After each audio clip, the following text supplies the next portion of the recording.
Welcome back to Off the Wire, and woo! That's right, we're excited. We're excited to see some more from Ron Magill. So you are a wildlife guru, animal expert. You have won 5 Emmy Awards. You've done it all. No, I haven't done it all. Nobody's done it all. And I've just been very lucky. You know, the problem is that I get a lot of credit for things that I don't deserve credit for. I'm a spokesperson for the zoo. I started as a zookeeper 38 years ago. Wow. And I kind of worked my way up. But the objective now is because people see on TV a lot, and television, no offense to you, but television gives credibility to people a lot of times that don't deserve it. Okay? You know, that's the bottom line. I mean, a lot of times the people are doing all the work, the writers, the cameramen, the producers, the editors, they don't get enough credit. You know, here we are in front of... and that's the same with me at the zoo. I'm speaking about the people that are doing all the work now because they don't have enough time to come out and get in front of a camera and talk about that. I'm also really lucky because, you know, the bottom line is this. A lot of people work with animals because they don't want to work with people. So it's sometimes rare to find the person who's comfortable around animals and likes to talk about it with people too. So I was very lucky there. That was job security for me for a long time because, you know, when I started, people showed up with a camera and zookeepers ran away. They don't want anything to do with talking on a camera or doing any kind of public speaking or anything. So I try to tell people now, especially young people, listen, get into being able to be a good communicator, get out there, be passionate about what you're talking about, and that's going to help you out in your career. But be sure to make sure the credit goes where it belongs, and that's the people you don't see. That's true, yes. I think our crew is very appreciative. Look how humble this man is. No, I'm not that humble. He's trying to take the starlight off of him. No, he's the man. You know, it kills me. I've done a lot of television programs around the country, national shows, Good Morning America, Today Show, David Letterman, things like that. And I'm always amazed at how people that you think are one thing change the minute the camera goes off. Oh. I'm not going to mention any names, but I can tell you there's some real first-class jerks out there.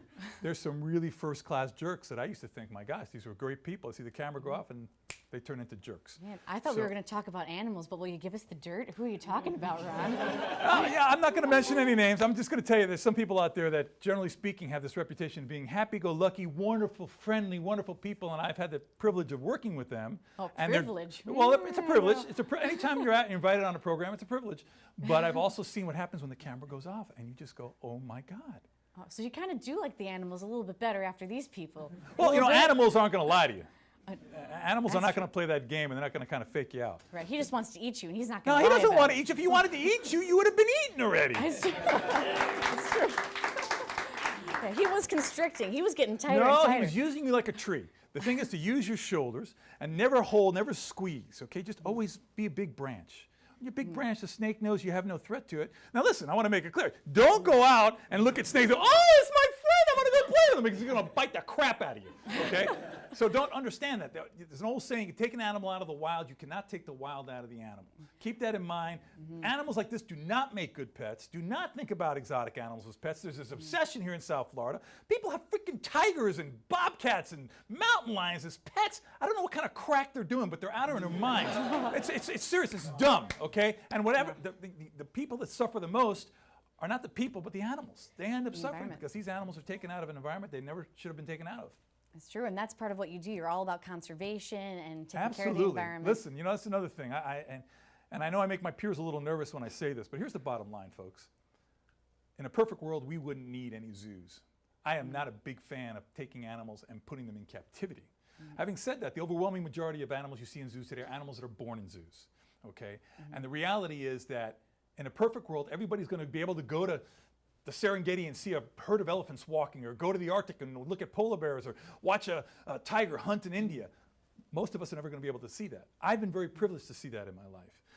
The zoo's job is to provide windows into that world, so we engage people, we inspire them to care about this stuff. There's an old saying that says, in the end, we protect what we love what we understand, and we understand what we're taught. That's what the zoo needs to do. But the zoo has to do more than that now. The zoo, instead of just building multi-million-dollar exhibits, they've got to be able to allocate a portion of that money to conservation for those animals in the wild. If we don't do that, we're being hypocrites. That's fantastic. That's fantastic. Oh my gosh.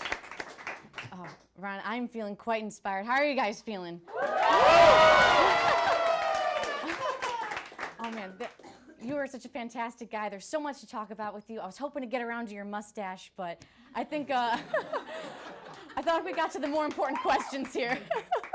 So thank you so much for being on our show. My pleasure. Yes, thank you. I just want to wrap up real quick and just say, talk about some of your current projects while we wrap up. You're going to go to Antarctica pretty soon, yeah? I leave for Antarctica on January 6th. Yes, we're going to do a documentary out there with some people. It's going to be a lot of fun. Oh, fantastic. Well, yeah, so let's keep tabs on Ron Magill. And thank you so much for tuning in with this guy. Hopefully you guys can play with the python after this, or don't. Don't play with the python after this, no. Well, yes, thanks again to Ron Magill, and we'll be right back. We're going to take a quick break. Thanks so much, guys.